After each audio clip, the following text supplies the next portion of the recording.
Big TV భక్తి సమాచారం WhatsApp ఛానల్లో జాయిన్ అవ్వండి. అన్ని విశేషాలు ఎప్పటికప్పుడు తెలుసుకోండి.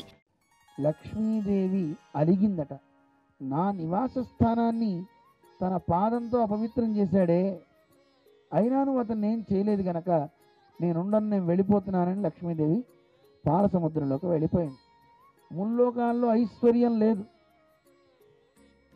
కానీ భృగు మహర్షి చూశాడు, ఆనందించి వెళ్ళిపోయి ఋషులకి చెప్పాటయ్యా, అందరిలోకి సాత్విక దైవం ఎవరు అంటే మహావిష్ణువు అని చెప్పాడు. ఆయన వ్రతం అయిపోయింది. కానీ మరి మహావిష్ణువు లక్ష్మి లేకపోతే ఉత్తనారాయణుడు అయిపోయాడు. ఇంట్లో చూడండి, ఇంటి ఆవిడ లేకపోతే పిచ్చెక్కుతున్నాయి కదా. కొంతమందికి ప్రశాంతంగా ఉంది, అమ్మాయ పోయింద్రాయుడే అని, అలాంటి వాళ్ళు ఉంటాయి. కానీ కొంతమందికి భార్యామణి లేకపోతే అయ్యో, శ్రీమతి లేకపోతే ఉన్నమతి పోతుందండి వాడికి. అందుకని పాపం భార్య లేకపోయేసరికి ఆవిడని వెతుక్కుంటూ ఆయన తిరుమల కొండ చేరాడు. అక్కడ వేంచేసి ఉన్నటువంటి ఆ పుట్టలో స్వామి వెళ్ళి ఆ పుట్టలో నివాస స్థానంగా ఉంటూ మతి భ్రమించిన వాడు ఎలా ఉంటాడో అలా ఉన్నట్టండి. ఒకసారి అంటట, నేను రాముణ్ణి అంటట. నువ్వు రాముడివా? మరి రాముడైతే నీ ఇల్లేదయా? ఏ ఊరినిది? అయోధ్య అన్నాడు. ఏది అయోధ్య? ఈ పుట్టను చూపించి ఇదే అయోధ్య అన్నట్ట. అందరు నవ్వుకున్నారట. మరి సరయూ నది ఏది? అదిగో ఆ పుష్కరణుందే, అదే సరయూ నది అన్నట్ట. మరి నీ తమ్ముడు లక్ష్మణస్వామి లేకుండా ఉండవు కదా, ఏడి ఆ లక్ష్మణుడు? ఇదిగో ఈ పర్వతమే లక్ష్మణుడు. పర్వతం అంటే ఎవరు? ఆదిశేషుడు. అందులో ఆదిశేషుడు అండి ఈయన అన్నట్ట. ఓహో, సరే రాముట్టరా చూద్దామని అందరూ అనుకున్నారు.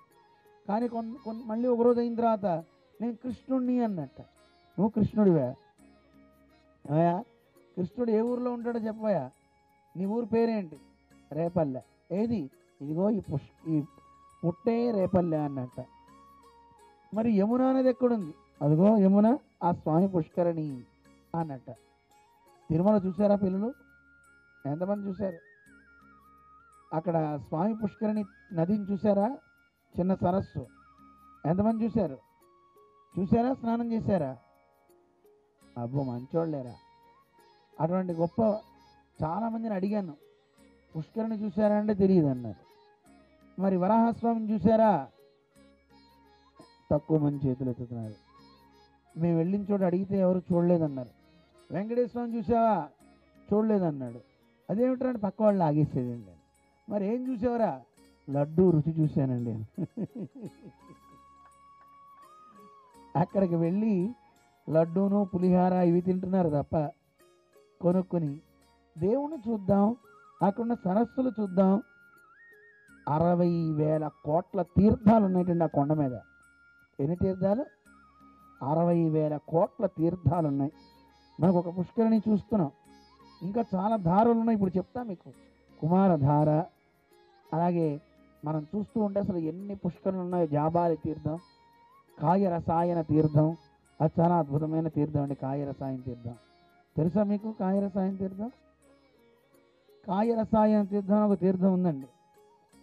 అందులో ఎండిపోయినటువంటి ఒక చెట్టు ఆకు పడింది అనుకోండి, చెట్టుకున్నప్పుడు ఎలా నవనవలాడుతుందో అలా నవనవలాడుతుంటండి అందులో పడితే. ఎవరైనా ముసలివాళ్ళు అలాంటి వాళ్ళు కనుక ఆ నదిలో దిగితే, అంటే ఆ సరస్సులో దిగితే, వాడి దేహం వజ్రదేహం అయిపోతుంది. ఏమవుతుంది? వజ్రదేహం అవుతుంది.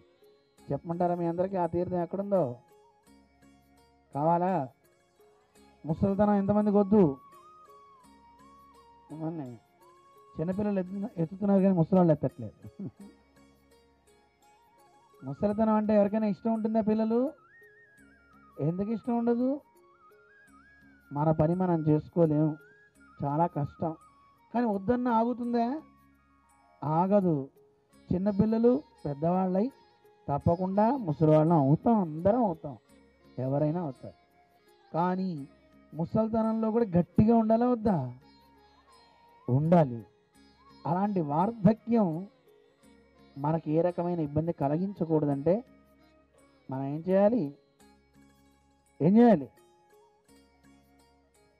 ఆరోగ్యంగా ఉండాలి. కాయరసాయన తీర్థంలో మునగాలి. మునిగితే వాళ్ళకి ముసలితనం పోతుందండి. కానీ ఆ తీర్థం ఎక్కడుందో ఎవరికి తెలియదు. సనత్ కుమారుడు రాబోయేది కలియుగం, మనుషులంతా కూడా దుర్మార్గ ప్రవృత్తి కలిగి ఉంటారు, స్వార్థం కోసం తాము పరితపిస్తూ ఉంటాడు. ఉంటారా చెప్పండి. ఇదివరకు దేవుడు అంటే భయం ఉండేది, గుళ్ళో దేవుడు సొమ్ము అంటే ముట్టుకునేవారు కాదు. ఇప్పుడు గుడిని గుళ్ళో లింగాన్ని కూడా మింగేస్తున్నారు, దేవుడు ఆస్తులనే తినేస్తున్నారు, భయమే లేదు. మరి ఎలా చెప్పండి? అందుకోసమే ఈ తీర్థం అందరికి కనపడకూడదని ఒక బండరాయి వేసి మూసేసారట. చిన్న గుంటగా కనపడుతుంది తప్ప ఏదో తెలియదు మనకి. అలా ఒక కాయ రసాయన తీర్థం అనేది మనకు కనపడటంలా ఉంది. కానీ మనం ఎక్కడ తిరుగుతాం? ఆ పర్వత చర్యల్లో ఎన్ని తీర్థాలు ఉన్నాయి. చూసారు ఎవరైనా కొన్ని తీర్థాలు? కనీసం ఆకాశ గంగా తీర్థం చూసారా, జాబాలి తీర్థం, ఎన్ని తీర్థాలు ఉన్న తీర్థాలు కూడా మనం ఎవరం చూడటల్లా. అలాంటి ఎన్నో పుష్కరణలు తీర్థాలు నిలవైనటువంటి కొండ ఆ తిరుమల కొండ. ఆ కొండ వైభవాన్ని చెప్పడం ఎవ్వడి తరం కానే కాదని మనకి పురాణాలు చెప్తున్నాయి. అటువంటి ఆ తిరుమల కొండ గురించి 11 పురాణాలు చెప్పాయి మనకి. మొత్తం 18 పురాణాలు. 18 పురాణాల్లో 11 పురాణాలు ఆ స్వామి గురించి చెప్తూనే ఉన్నాయి. ఓ ఇన్ని ఇంత గొప్పదండి ఆ పర్వతం, ఇంత గొప్పది అని చెప్పాయి. 157 అధ్యాయాల్లో చెప్పేయండి. 157 అధ్యాయాల్లో 10,000 శ్లోకాలలో, అంటే 10,771 శ్లోకాలు అని 771 శ్లోకాలలో తిరుమల కొండ వైభవాన్ని, ఆ స్వామి వైభవాన్ని, అక్కడుండే తీర్థరాజాల మహిమని మనకి కొనియాడాయి పురాణాలు.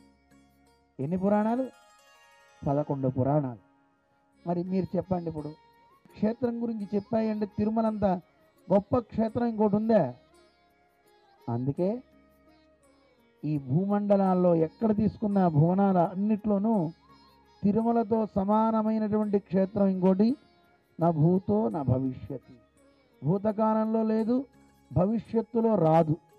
అంత గొప్ప కొండ అండి ఆ తిరుమల కొండ. అటువంటి తిరుమల కొండ గురించి మన ఆళ్వార్లందరూ కూడా గొప్ప భావన చేశారు.